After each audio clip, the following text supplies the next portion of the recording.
하나님은 사랑이십니다. 저와 여러분을 너무나도 사랑하시는 분이십니다. 우리를 얼마나 사랑하시는지, 우리가 하나님 외에 다른 것을 사랑하면 하나님은 우리에게 질투하신다, 그렇게까지 말씀하시는 분이십니다. 그래서 성경 곳곳에 보면은요, 질투하시는 하나님에 대한 표현이 자주 등장합니다. 10계명 중에 제2계명을 말씀하실 때도 여러분 이 표현을 쓰셨거든요. 질투하시는 하나님. 사실 여러분, 창조주가 피조물에게 질투를 느낄 만한 것이 사실 뭐가 있겠어요? 사실 이해가 되지는 않습니다. 하지만 하나님이 그토록 우리를 사랑하신다고 하시니까 우리는 감사함으로 그 사랑을 받을 수밖에 없습니다. 그러면서 한편으로 드는 생각이 그거예요.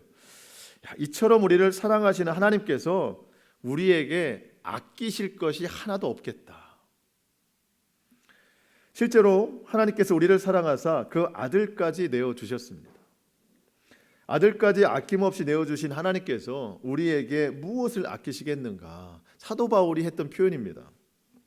로마서 8장 32절, 자기 아들을 아끼지 아니하시고 우리 모든 사람을 위하여 내주시니가 어찌 그 아들과 함께 모든 것을 우리에게 주시지 아니하겠느냐. 제가 이 성경 구절이 좀 생각이 난 것은 이번 주간 신명기의 말씀을 이렇게 읽고 묵상하면서 하나님께서 정말 주의 백성들을 사랑하시는데 참지 못하고 계시구나, 견딜 수 없으시는구나, 뭐를 참지 못하고 뭐를 견디지 못하시는가 봤더니 복을 주시고 싶으셔서, 하나님께서 주의 백성들을 막 축복하고 싶으셔서 참지 못하고 계시구나, 막 견딜 수 없어 하시는구나, 그게 막 느껴지는 거예요. 그래서 주의 백성들에게 막 복을 주시려고 복 주실 만한 기회를 자꾸 만드시고 계시는 것 같아요. 그런데 참 모순된 것이, 하나님은 이처럼 복 주시기를 원하시는데 우리는 하나님의 복을 받지 못하고 있다, 이렇게 판단하고 있는 거예요. 그러면 뭔가가 좀 잘못된 거예요. 어디서 잘못된 거예요? 하나님께서 오늘도 저와 여러분을 전 복 주시기 원하신다고 믿습니다. 또 오늘도 이 시간 그 하나님의 축복이 충만하게 임하기를 소망합니다. 그러려면 이 잘못된 뭔가를 좀 우리가 파악해야 되거든요. 하나님께서 복을 내려주시는 그 기준이 있어요. 우리가 그 기준에 합당치가 않았나 보다. 그 기준만 맞으면은요, 하나님께서 하늘을 열어서 우리에게 엄청나게 축복을 해주신다는 거예요. 하나님 기준에 합당한 그 축복의 기준이 뭔가, 그것이 우리에게 교훈이 되어야 됩니다. 우리가 그 말씀을 교훈으로 잘 받아들여야 돼요. 그 교훈을 잘 받아들이고 그것을 삶으로 살아내는 자에게 하나님께서 축복을 허락하여 주십니다. 그래서 오늘은 신명기 8장 1절로 10절의 말씀을 중심으로 하나님께서 우리에게 복을 주시고자 오늘 우리에게 교훈하시는 말씀이 뭔가, 그 말씀을 잘 들으면 하나님께서 복을 주신다는데 그 교훈의 말씀이 뭔가를 우리가 좀 잘 듣고 깨달아서 그야말로 하나님이 주시는 축복을 누리며 살아가는 우리 모두가 될 수 있기를 바랍니다. 오늘을 살아가는 우리에게 주시는 하나님의 교훈, 첫 번째는 하나님의 모든 말씀을 잘 듣고 지켜 행하라는 거예요. 그러면 하나님이 복 주신다는 겁니다. 자, 1절 말씀, 내가 오늘 명하는 모든 명령을 너희는 지켜 행하라. 그리하면 너희가 살고 번성하고 여호와께서 너희의 조상들에게 맹세하신 땅에 들어가서 그것을 차지하리라. 자, 여러분, 이 말씀은요, 모세가 하는 이야기예요. 지금 모세가 출애굽 2세대를 앞에 세워놓고 하는 이야기입니다. 그의 부모 세대인 출애굽 1세대는 광야에서 다 죽었어요. 광야이기 때문에 죽은 게 아니라 하나님 앞에 불순종해서, 불신앙 때문에 광야에서 다 죽게 된 겁니다. 가나안 땅을 정탐하고 돌아온 12명의 사람 중에 10명의 사람이 그런 이야기를 했어요. 우리가 이대로 저 가나안 땅에 들어갔다가는 저 땅의 원주민들이 얼마나 덩치가 큰지 그냥 들어가자마자 저들 때문에 우리는 다 죽을 수밖에 없을 것이다. 이 보고를 들은 많은 백성들이요, 그 말에 동조를 했어요. 우리가 저 가나안 땅에 들어가 죽느니 차라리 이 광야에서 죽는 게 낫겠다. 하나님의 특징은 뭐예요? 그 귀에 들린 대로 행하신다는 거예요. 하나님이 그 소리를 들으셨어요. 그래서 이 광야에서 죽는 것이 낫겠다 했던 모든 사람들이 하나님의 그 귀에 들리신 대로 행하심 때문에 광야에서 다 죽은 거예요.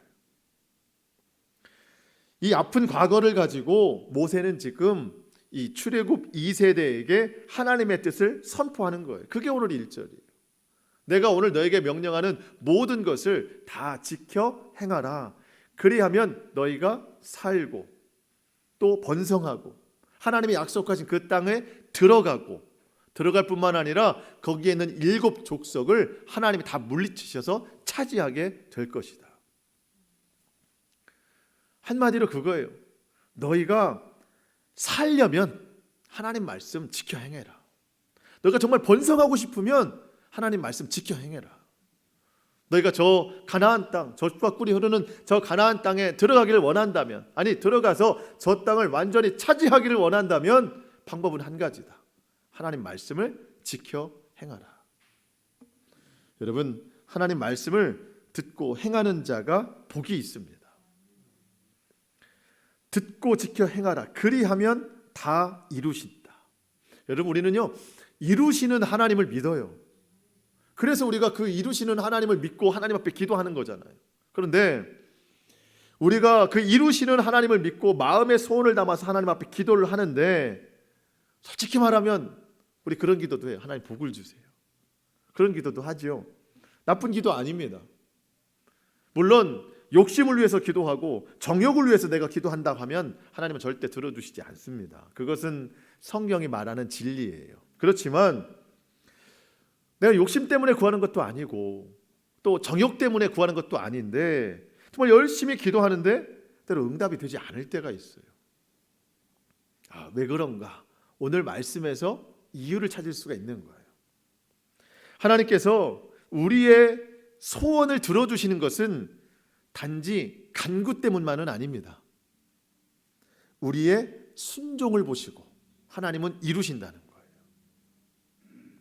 지켜 행하라. 그리하면 이루신다. 그렇다고 기도 안 해도 되는 건가? 그건 아니죠. 당연히 기도해야 됩니다. 예수님은 기도를 강조하셨어요. 기도해라. 그러면서 기도하는 방법과 순서까지도 잘 알려주셨습니다. 주님이 원하시는, 가르쳐 주신 그 기도의 순서를 따라서 여러분 바른 기도하는 게 굉장히 중요합니다. 그런데 그 기도를 따라 하다 보니 중간에 뭐라고 기도하라고 하냐면은 일용할 양식을 달라고 기도하라고 하셨어요. 우리 삶에 부족한 것을 달라고, 채워달라고 기도하라고 하셨어요. 주님이 말씀하신 기도입니다. 그런데 행함이 없는 간구만 있는 기도는요, 하나님 말씀이 하나도 없이 필요를 채워달라는 기도예요. 그러면 하나님이 목적이 아니고 채워짐이 목적이 되는 거예요. 그러면 하나님께서 그 삶을 채우신다고 해도 그 채워짐 때문에 그 사람은 하나님을 떠날 수밖에 없어요. 여러분, 솔직히 말씀드립니다. 저와 여러분은요, 너나 할 거 없이 얼마나 간사한지 몰라요. 정말 간절하게 구할 때는 믿음으로 구하잖아요. 근데 하나님께서 채워주시고 그 기도 들어주시면은요, 이제는 간절함이 없어져요. 그동안 하나님 붙잡고 살았는데 하나님이 응답해 주시고 채워주시면 뭐 붙잡고 살아요? 채워주신 것 갖고 이제 붙잡고 사는 거예요. 그거를 누리고 살아갑니다. 이제 그 붙잡고 살던 것이 또 없어지잖아요. 그럼 또 간절하게 또 하나님 붙잡아요. 이런 생활을 계속 반복하는데 이것이 믿음이라고 반복해 나아가지만 여러분 결국은 이 믿음은 사라져 버립니다. 진짜 믿음이 아니에요. 여러분, 하나님께서 그런 우리를 얼마나 잘 아시는지 이 이스라엘 백성들을 예를 들어서 설명을 해주고 계시는 거예요. 지금 2세대, 출애굽 2세대가 가나안 땅 얼마 안 남았어요. 이제 금방 들어갑니다. 금방 들어가요. 그래서 하나님께서 말씀을 지켜 행하라. 그런 복이 있다.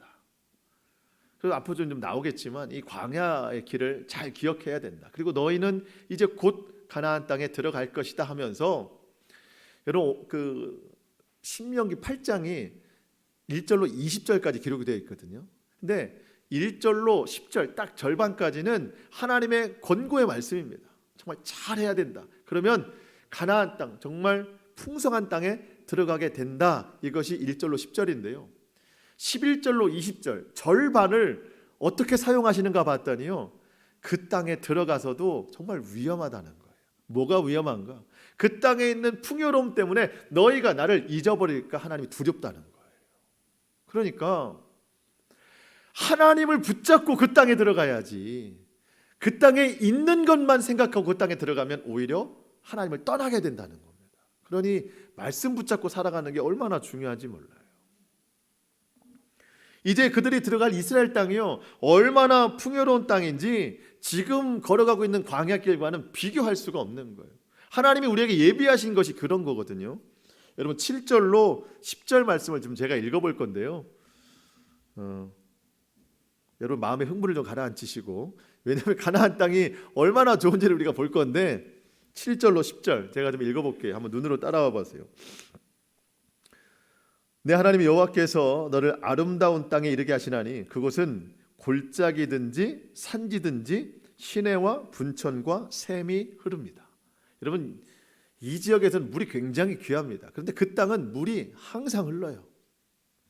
8절 밀과 보리의 소산지요 포도와 무화과와 석류와 감람나무와 꿀의 소산지라. 9절 내가 먹을 것에 모자람이 없고 내게 아무 부족함이 없는 땅이고 그 땅의 돌은 철이요 산에서는 동을 캘 것이라. 모든 게 다 자원입니다.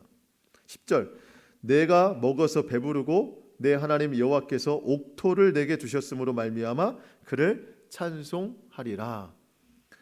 가나안 땅의 결론은 찬송입니다. 하나님이 주시는 가나안 땅의 결론은 찬송하는 삶이 되어야지 그 땅에 주시는 풍성함에 젖어 살면 안 된다는 거예요. 이 모든 것을 주신 하나님 앞에 감사하고 찬송함으로 영광 올려드리는 것이 가나안의 결론이 되어야 됩니다. 이것이 말씀을 붙잡고 가나안에 들어가는 사람의 삶의 결론입니다. 그런데 말씀이 없이 그냥 무작정 몸만 가나안 땅에 들어가는 사람은요, 찬송하지 않아요. 그 땅에 있는 모든 풍요로움만 가지고 살다가 하나님을 부인하게 되는 거예요. 여러분 하나님께서 미리 아시고 그 시간을 예측하시고 백성들에게 그 말씀을 미리 하시는 거예요. 하나님 말씀이 아니라 풍요와 풍성 이것만 붙잡고 가나안 땅에 들어가면 결국 하나님을 잊어버리게 될 것이다. 너를 꼭 기억해야 된다. 여러분 조금 뒤에 보면 11절이 있거든요. 11절 말씀부터 제가 좀 읽어봅니다. 내가 오늘 내게 명하는 여호와의 명령과 법도와 규례를 지키지 아니하고, 이게 잘 지키란 얘기입니다. 내 하나님 여호와를 잊어버리지 않도록 삼갈지어다. 절대 잃어버리지 않도록 주의해야 된다. 12절 내가 먹어서 배부르고 아름다운 집을 짓고 거주하게 되며, 13절 또 내 소와 양이 번성하며 내 은금이 증식되며 내 소유가 다 풍성하게 될 때에, 14절 내 마음이 교만하여 내 하나님 여호와를 잊어버릴까 염려하노라. 하나님께서 선물로 축복으로 약속을 지키심으로 가나안 땅을 주시는데, 그 가나안 땅에 들어갔을 때 이스라엘 백성들이 가나안의 풍성한 것에 마음 다 뺏겨서 그 마음에 교만함이 일어나면 하나님은 그들은 분명 하나님을 잊어버릴 것이다, 이렇게 예상하시는 거예요. 여러분 하나님께서 그토록 사랑하시는 하나님의 자녀들을 잃어버리는 것을 하나님이 원하시겠습니까? 절대 그렇지 않아요. 그러니까 지금 단단히 말씀하시는 거예요. 너희가 나를 잊어버리지 않도록 정말로 주의해야 된다. 나도 너희를 잃고 싶지 않다. 나는 너희에게 축복을 줄 건데 말씀을 지켜 행하는 자가 진짜 축복을 받는 거다. 만약에 교만하여 하나님 떠나버리면 그 길의 끝은 멸망이다. 19절 하반절에 보니까요, 너희가 반드시 멸망할 것이다. 여러분 우리가 정말 꼭 기억해야 될 것은 말씀에 대한 순종이 없는 복을 구하면 안 된다는 겁니다. 우리의 삶을 놓고 간절하게 기도를 하되 기도 후에 주시는 하나님의 말씀에 귀를 기울여야 됩니다. 자, 여러분, 제가 좀 쉽게 설명을 해드리면요, 오늘도 여러분 교회 예배 자리에 나오셨습니다. 또 뭐 기도의 자리에 나오셔서 막 기도할 때 열심히 기도를 해요. 기도한 다음에 하나님의 말씀을 들을 준비가 돼야 됩니다. 뭐 그렇다고 해서 하나님, 제가 이제 기도를 했으니 하나님 제게 이제 말씀을 해주세요. 잘 안 해주시는 것이 하나님의 특징이에요. 그때는 왜 안 해주실까? 분명히 주신다고 그랬는데 잘 안 해주십니다. 그냥 너무 오래 기다리지 마시고 집으로 가시면 돼요. 그냥 집으로 가시고 또 우리의 어떤 일상의 생활 중에 습관처럼 이제는 하나님 말씀을 보게 되는 거잖아요. 또 그렇게 하다가 하나님의 말씀을 보고 또 예배 자리에 나와서 말씀을 듣고 하다 보면 그 가운데 하나님이 주시는 마음이 있어요. 하나님께서 이 말씀은 순종하라고 하시나 보다.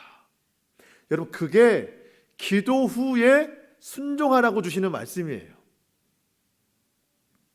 그러면 그 말씀이 내가 지금 기도하는 기도의 제목과 상관이 없다 해도 우리는 그 말씀에 순종을 해야 되는 겁니다. 모세가 뭐라고 말하나요? 하나님의 모든 명령을 너희는 지켜 행하라.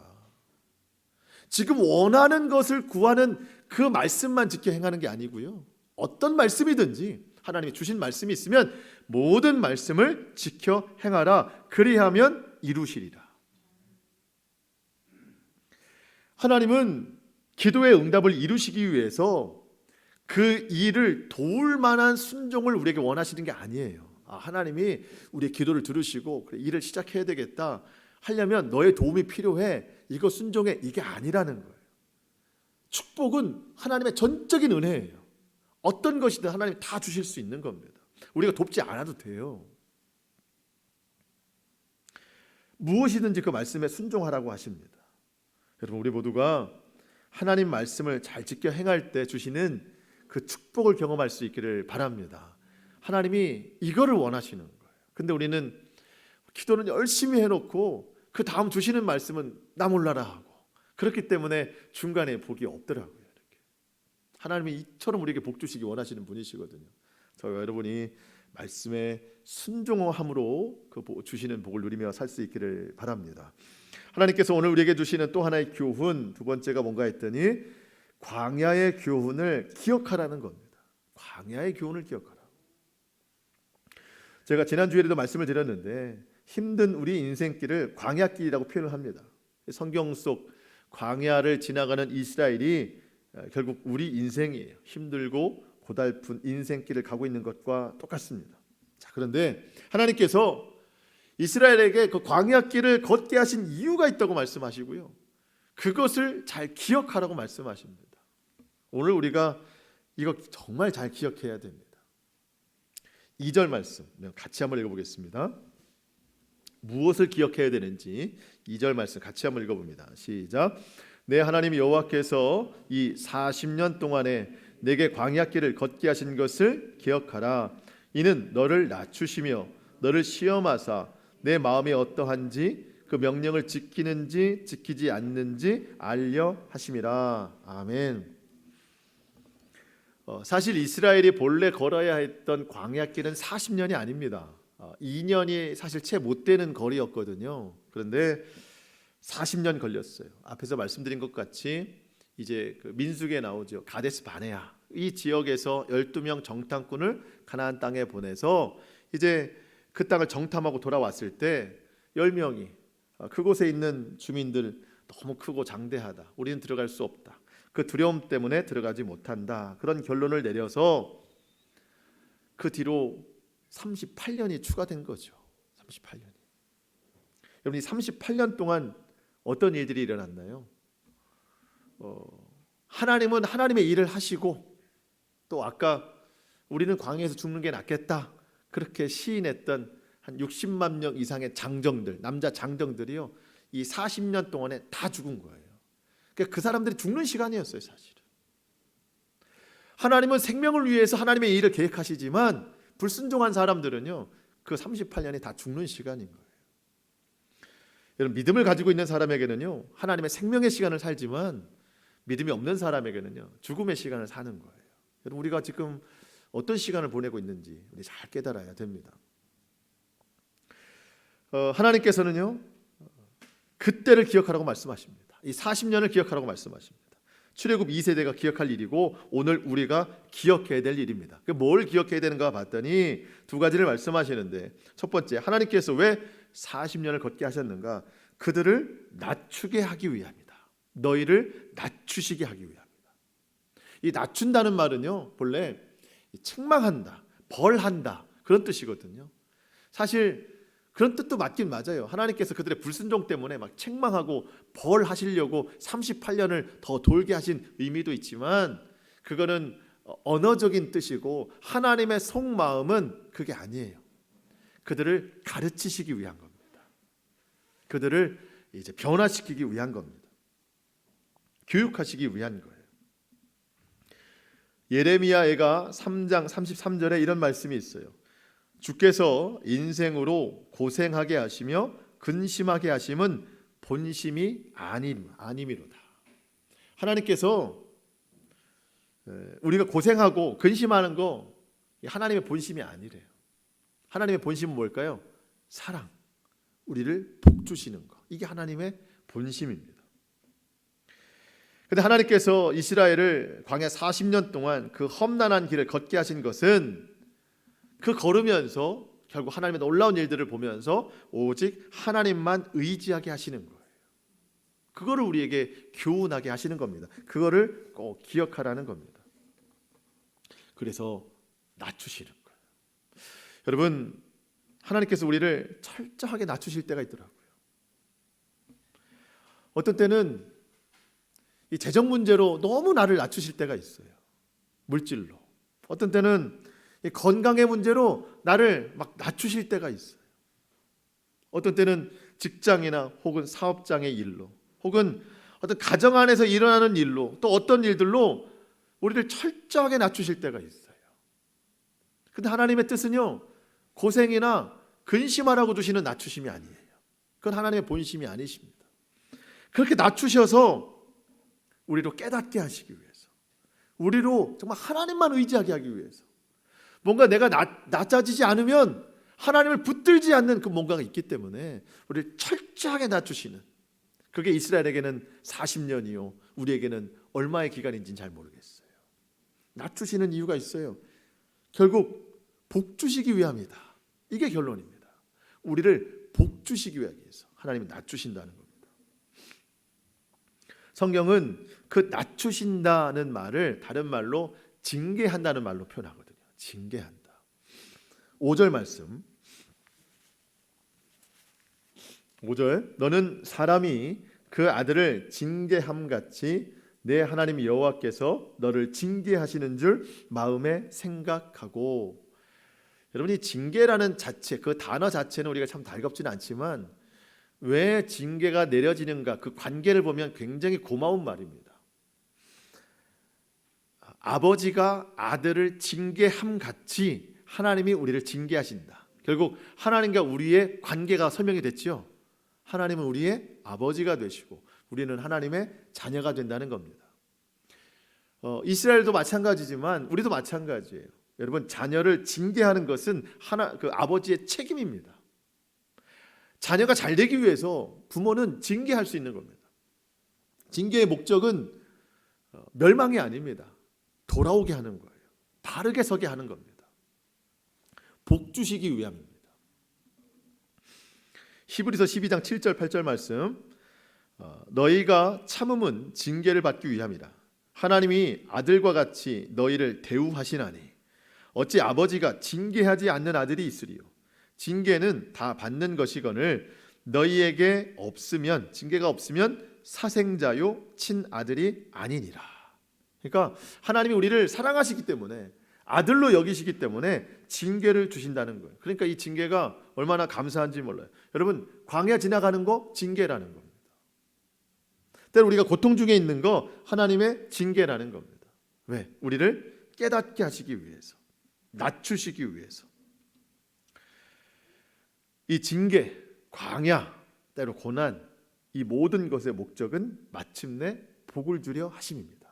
그 복에 합당한 마음을 갖게 하시려고. 또 한 가지, 하나님께서 이스라엘을 40년 동안 광야길을 걷게 하신 이유, 그들을 시험하시기 위해서 그러셨다. 2절에 보니까 그들을 너를 시험하사, 이런 말씀이 있어요. 시험하시려고. 시험하신다고 하는 것은요, 그 마음에 무엇이 있는가를 다 드러나게 하신다는 거예요. 마음속에 있는 것을 드러내게 하시는 시험입니다.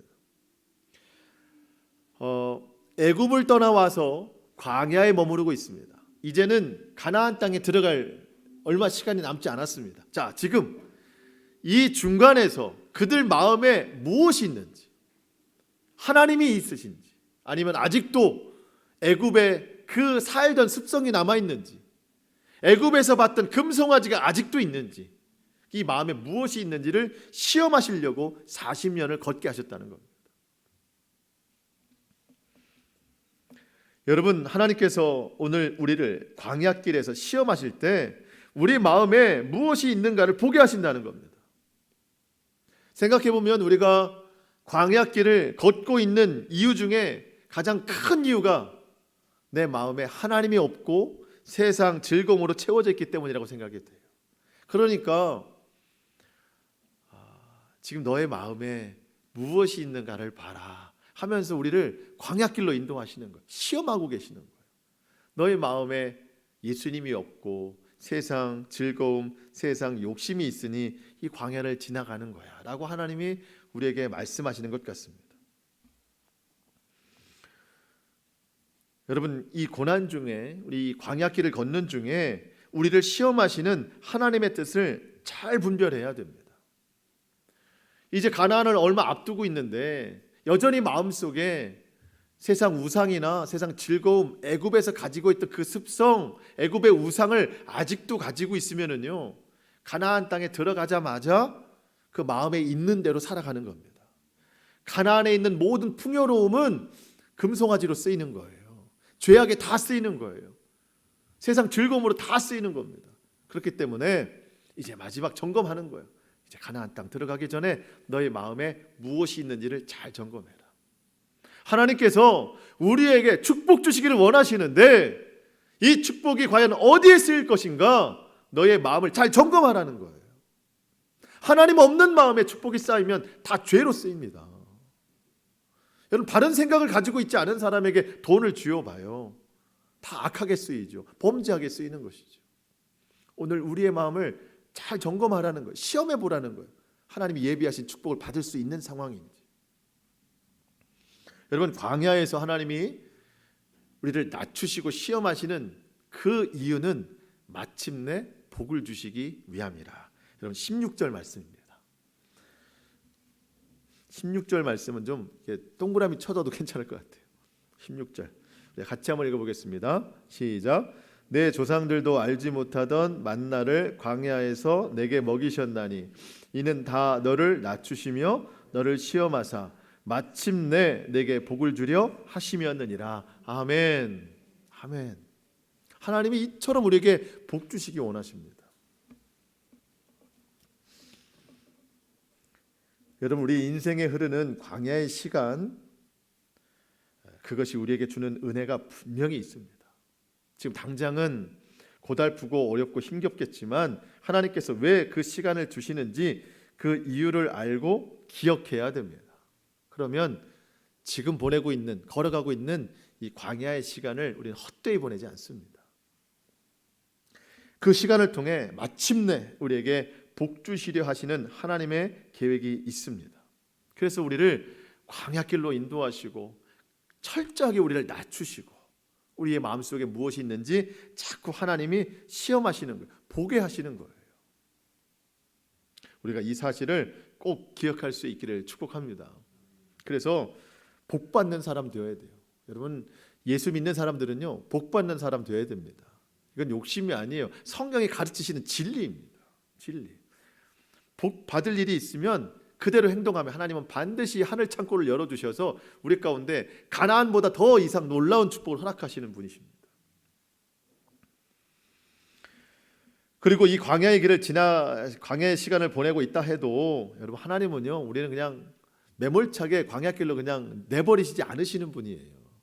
이 길을 걸어갈 때도요, 여러분 40년 동안 하나님께서 그들을 얼마나 인도하셨는지 몰라요. 하나님은 한 번도 주의 백성들을 눈 밖에 내모시는 분이 아니십니다.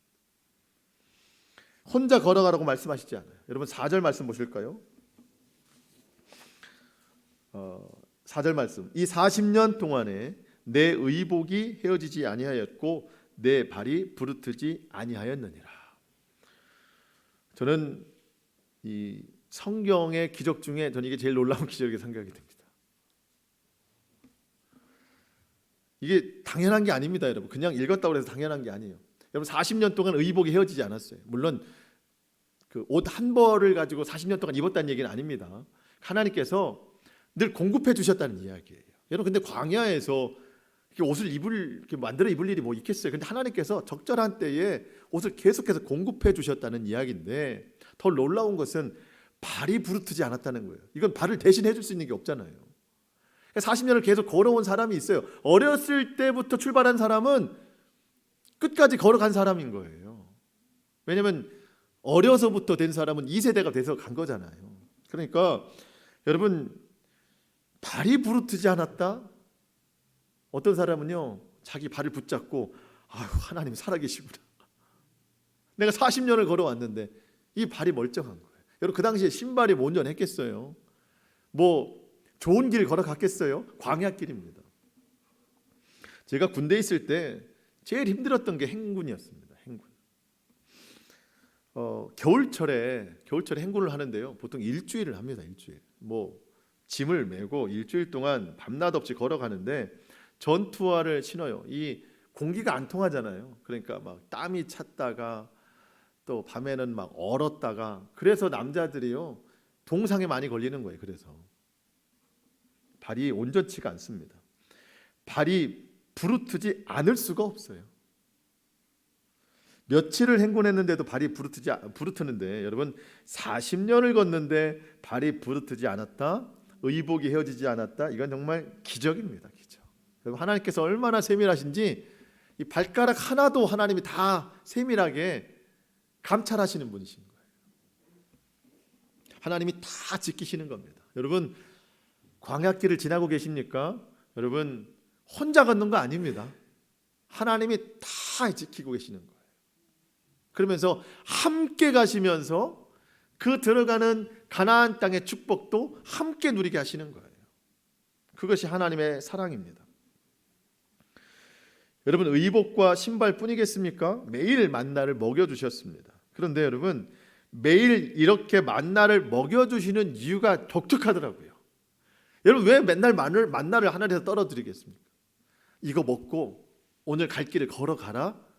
물론 그 의미도 있죠. 근데 하나님은요 다른 의미로 주셨더라고요. 이 매일매일 하늘에 떨어지는 이 만나를 먹고 너희가 사람이 떡으로만 사는 게 아니라 하나님 말씀으로 산다는 것을 꼭 알아야 된다는 것을 하나님 주셨다는 거예요. 참 하나님의 뜻은 깊습니다. 3절 말씀.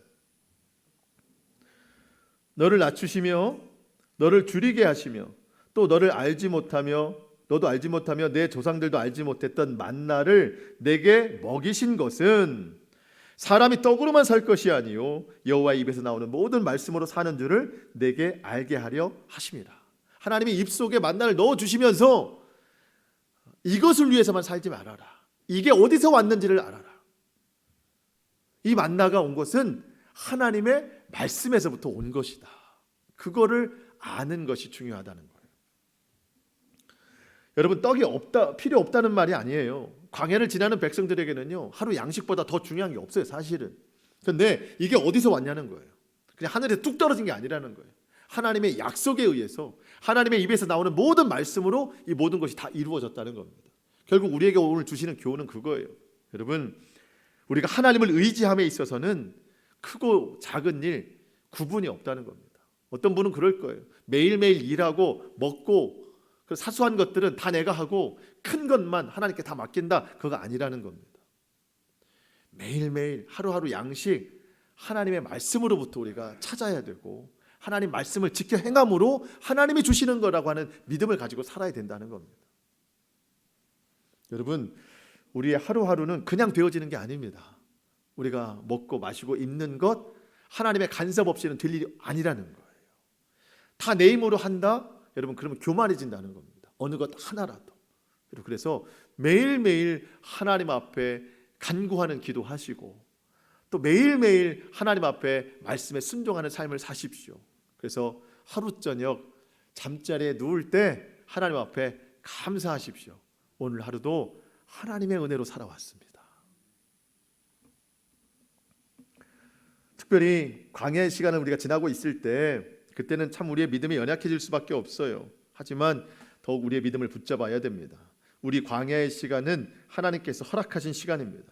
물론 하나님이 어느 정도까지만 딱 시간을 정해 놓으셨을 텐데 우리의 불순종으로 38년이 늘어가는 거죠. 뭐 몇 년이 늘어나는지는 모르겠어요. 하지만 그조차도 하나님께서 다 허락하신 거예요. 나를 낮추시려고, 나를 시험하시려고, 기억하게 하시려고. 눈에 보이는 상황은 암담할 수밖에 없습니다. 이거 언제 이 광야길을 걸어가나, 언제 이 고통의 터널을 지나가나, 당장 현실에 부딪힌 문제는 암담할 수밖에 없습니다. 그렇지만 그 가운데 역사하시는 하나님의 손길이 반드시 있다는 거예요. 내 발을 만드신다는 거예요. 부르트지 않도록. 고난 중에도 먹이시고 입히시고 그 광야의 시간을 통과할 수 있도록 하나님이 힘주신다는 겁니다. 그리고 마침내 광야의 끝은 뭐라고요? 축복입니다. 축복. 하나님이 그 축복 놓고 함께 걸어가고 계시는 거예요. 여러분 믿으십니까? 우리는 복 받을 수 있는 인생이에요. 말씀을 마칩니다. 이런 말씀 좀 드리고 싶어요. 요즘은 이 나라 전체가 광야예요. 그냥 이 나라가 광야길을 걷고 있는 것 같아요. 이 사회가 다 광야길을 걷고 있는 것 같아요. 근데 여러분 우린 달라요. 똑같이 광야길 걸어도 하나님 알지 못하는 사람은요 그냥 힘들게 가고 있는 거예요. 근데 이 나라 전체가 광야길을 걷고 있어도 하나님 믿는 나는 이 길을 왜 가는지 알아요. 그리고 이 길을 어떻게 가야 되는지 말씀을 통해 주시잖아요. 뭐 나 때문에 일어난 일은 아니지만 똑같이 광야길이지 않습니까? 그렇지만 이 모든 것을 하나님이 허락하신 시간으로 받고 하나님이 전체적인 이 광야길, 때로는 내 개인적인 광야길 혹은 우리 가정 안에 있는 광야길, 하나님 내가 순종함으로 걷게 하여 주시옵소서. 이 광야길 걸을 때 말씀을 듣고 지켜 행하는 순종이 있게 하여 주시옵소서. 무엇보다 나를 낮추시는 그 의미를 정확히 깨닫게 하옵소서. 그리고 내 속에 무엇이 들어있는가가 드러내시는 하나님의 시험을 내가 분명히 알게 하옵소서. 이 시험 통과하게 하옵소서. 그래서 반드시 이 길 끝에 터널로 있는, 우리는 동굴이 아니에요. 동굴은 끝이 막혀 있지만 터널은 뚫려 있습니다. 빛이 있어요. 이 광야 끝에 터널, 그 빛을, 그 복을 우리에게 준비하시면서 기다리시는 하나님을 만날 수 있기를 바랍니다. 하나님이 이토록 우리에게 복 주시기 원하시는 분이에요. 복을 아끼시는 분이 아니십니다. 우리가 그 복을 받는 방법을 잘 몰랐기 때문입니다. 오늘 우리가 배웠어요. 그래서 오늘 주신 말씀 분명히 기억해서 정말 우리의 생각으로 제한할 수 없는 하나님의 크고 놀라운 축복과 은혜를 경험하며 살아가는 우리 모두가 될 수 있기를 소망합니다. 아멘. 이렇게 기도하시겠습니다.